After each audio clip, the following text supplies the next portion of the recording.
Christmas celebration at Grandma's. How I witnessed it.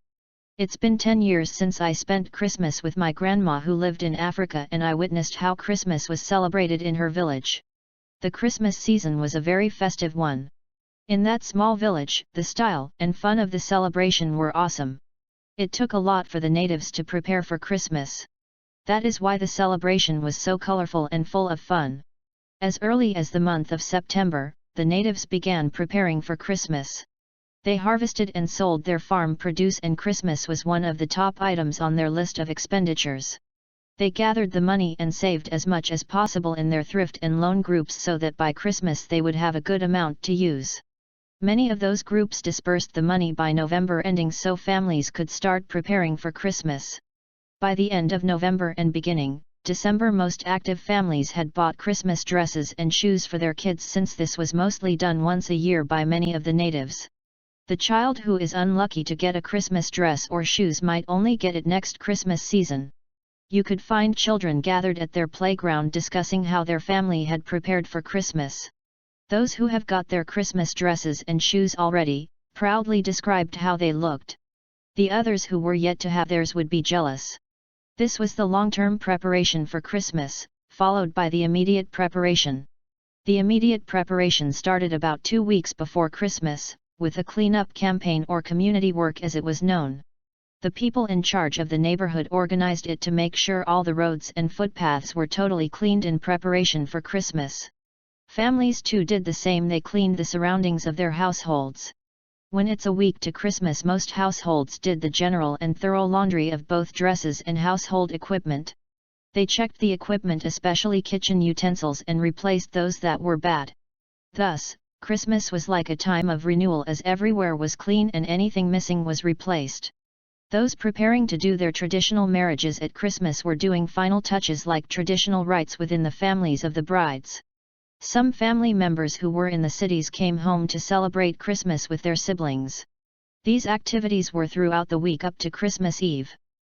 Early in the morning on Christmas Eve, most families went to the market to get groceries.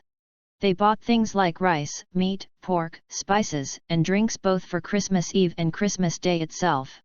They bought most things they don't cultivate on their farms. Back home they did decoration of their homes and then engaged immediately in preparing the best dishes they had decided to prepare. Many began with what was known as Christmas chin-chin because this was one of the most important snacks during Christmas. In the interior parts of the country, most kids tasted it once a year on Christmas. It tasted like donuts but was more crispy in the mouth. They also did all the frying like fish, meat, popcorn, and peanuts, also known as ground nuts. They cooked all the dishes that were difficult to prepare. Christian families then attended the Christian Eve worship at about 8 to 10 p.m. Thereafter, they went back to their homes and started enjoying Christmas. This went on up till midnight before they could go to bed. On Christmas Day itself, many families woke up very early in the morning at about 5 a.m. They finished up their cooking, tidied their homes, and then prepared for church. Nearly everyone, especially the kids, put on a new outfit. They loved moving as families to show others how beautiful and prepared they were. All those assembled in our church that day looked very colorful. This, as I can say, was the peak of the day, as everyone was in his/her best, worshipping, singing, and dancing.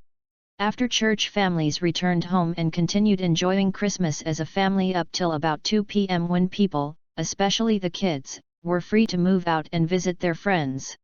Then came the most interesting part of this day, that was the Christmas boys' juju, also called masquerades, known as Oko Kori Ko.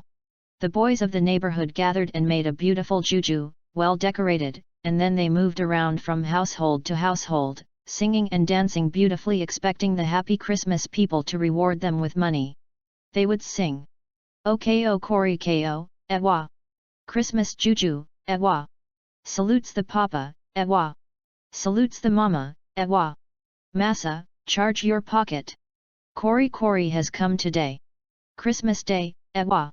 The lovely Oko Kori Ko would be dancing beautifully so as to lure members of each household to dash them money.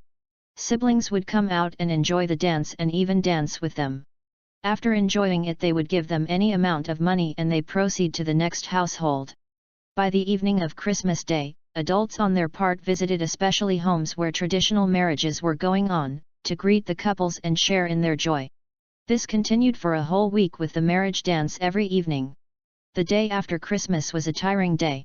Many people just did immediate clean-up and then sat or lay to rest. Many others, especially kids, would find their tummy hurting due to overfeeding on Christmas Day. Some were so sick that they visited the doctor. Most people also did washing and boxing of their Christmas dresses and shoes. The kids would then continue to wear their Christmas outfits every Sunday to church or on special occasions. At the end of the Christmas week, relatives who came home to enjoy Christmas with their siblings returned to their various destinations while the natives resumed their normal daily activities, which were mostly farm work. It was my best Christmas ever.